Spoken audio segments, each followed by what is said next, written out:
Hello guys, நம்ம இந்த வீடியோவில் எதை பற்றி பார்க்க போகிறோம்னா, போக்குவரத்து துறையிலேருந்து வந்திருக்கக்கூடிய வேலைவாய்ப்பு செய்தி அதை பற்றி தான் பார்க்க போகிறோம். கிட்டத்தட்ட பார்த்திங்கன்னா ரொம்ப நாள் கழிச்சு 10 ஆண்டுகள் கழிச்சு தான் அந்த வேலைவாய்ப்பு வருது. ரொம்ப பணியிடங்களும் காலியிடங்களாக இருக்குது. இப்போ பார்த்திங்கன்னா கோயம்புத்தூர் அண்டு சென்னை கோட்டத்தில் பார்த்திங்கன்னா வேலை எடுக்கிறாங்க. விரைவில் பார்த்திங்கன்னா உங்கள் மாவட்டத்துலேயும் வரதுக்கான வாய்ப்பு இருக்குது.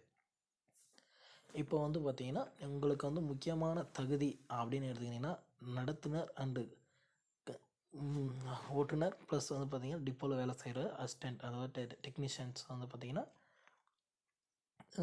உங்களுக்கான லைசன்ஸ் வச்சுருக்கணும்.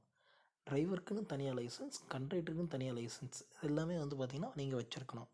இதை இல்லை அப்படின்னீங்கன்னா உங்கள் அருகாமையில் இருக்கிற ஆர்டிஓ ஆஃபீஸ் அங்கே போய்ட்டு பார்த்திங்கன்னா நீங்கள் அப்ளை பண்ணணும். அப்ளை பண்ணி வாங்கி வச்சுக்கினீங்கன்னா உங்கள் மாவட்டத்துலேயும் வேலை வாய்ப்பு வரக்குள்ள உங்களுக்கு அது யூஸ்ஃபுல்லாக இருக்கும். ஒரு கட்டத்தில் பார்த்திங்கன்னா அது இருந்தால் வேலைக்கு போகிறதுக்கான வாய்ப்புகளும் இருக்கும். அதனால் நீங்கள் மறக்காமல் ஆர்டிஓ ஆஃபீஸ்க்கு போய்ட்டு உங்களோட driver licence and conductor licence வாங்கி வச்சுக்கோங்க.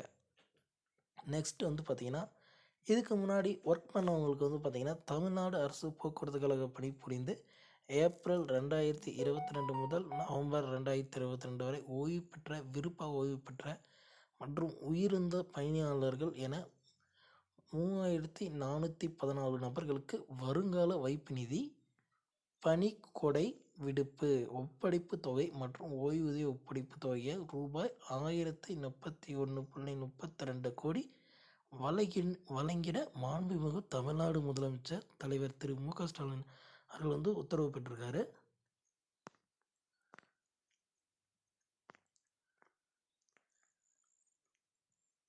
தமிழ்நாடு அரசு போக்குவரத்து கழக கோவை உட்பட்ட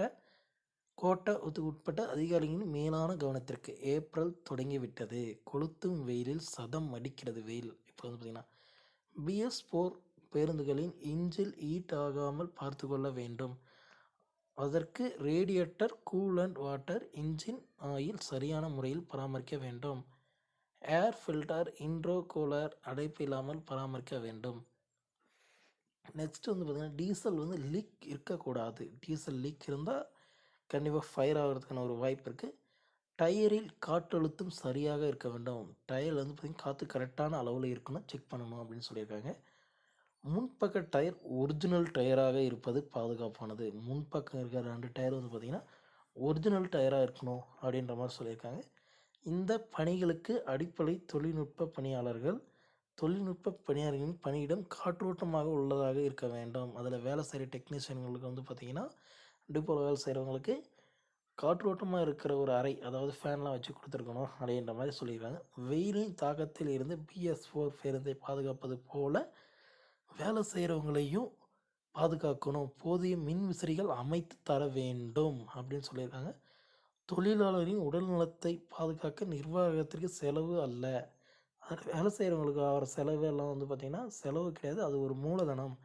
அவங்க நல்லா இருந்தால் மட்டும்தான் நாம் நல்லா பேருந்து கரெக்டான பயணிகளுக்கு அனுப்பிச்சிட்டே இருக்க முடியும் அப்படின்ற மாதிரி சொல்லிக்கிறாங்க.